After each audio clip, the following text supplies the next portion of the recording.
and welcome back to my channel. I am Niharika. Kids these days are distracted. Parents are fuzzy. Teachers are frustrated. The situation is really complicated. Do you know why this is happening? Let's discuss this why thing here. Do you know the average child today spends more time on screens than in conversation with their own parents? And yet as a parent, we keep on asking, why don't you listen to me?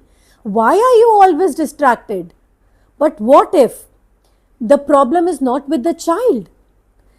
What if the environment we have created is louder than our words? Let's do a reality check. Let's look at something interesting. Studies suggest that children today have an average attention span of 8 to 12 seconds, which is actually less than a goldfish. This is a terrible situation. Now think about it. We expect them to sit for hours, study and focus, behave and listen.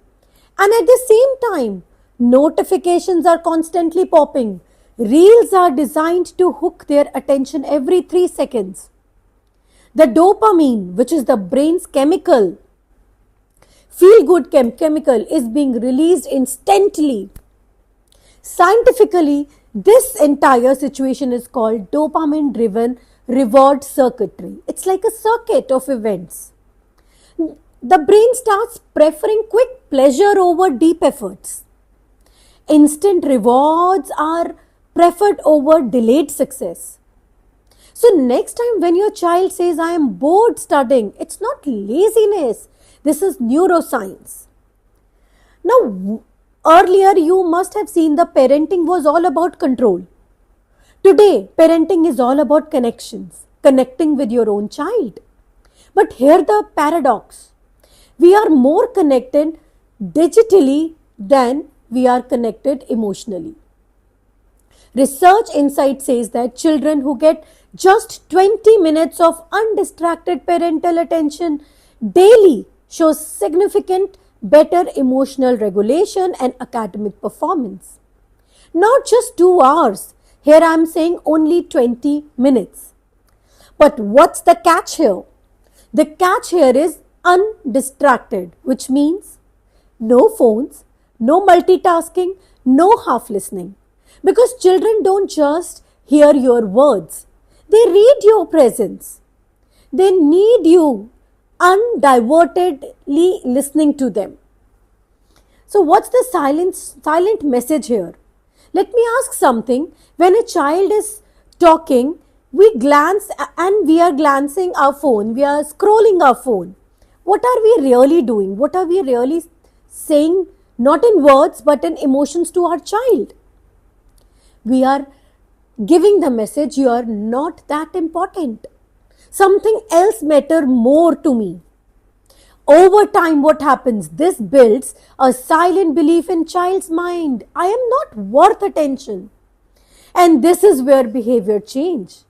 Children don't act out because they are bad. They act because they feel unheard. They feel nobody is listening, nobody is there for them. The science of response will help you. Here's a powerful psychological concept which I have discussed before also. Your situation is nothing, your response is everything. The situation can be same for 2 people. Everything can be same, but how you respond to a particular situation will reflect your life, will change your life.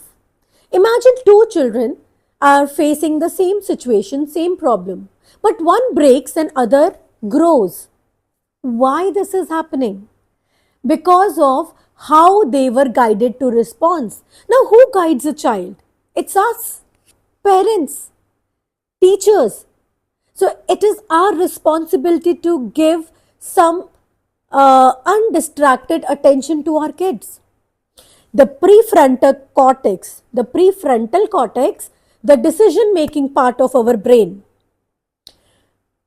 This develops through experience and modeling. So when parents Stay calm during chaos. Listen instead of reacting. When they guide instead of control, they are literally writing the child's brain. They are rewiring the child's brain for resilience, to bounce back. Right?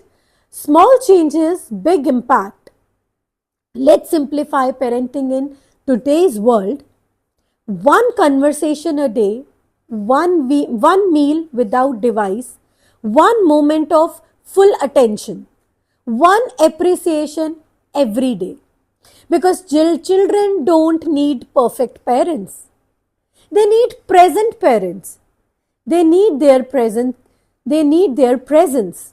So next time your child doesn't listen, pause and ask, am I being heard by them the way I want them to hear me?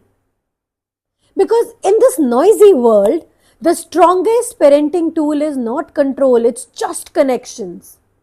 So my friends, thank you for listening me, and stay mindful, stay kind, be present for your children.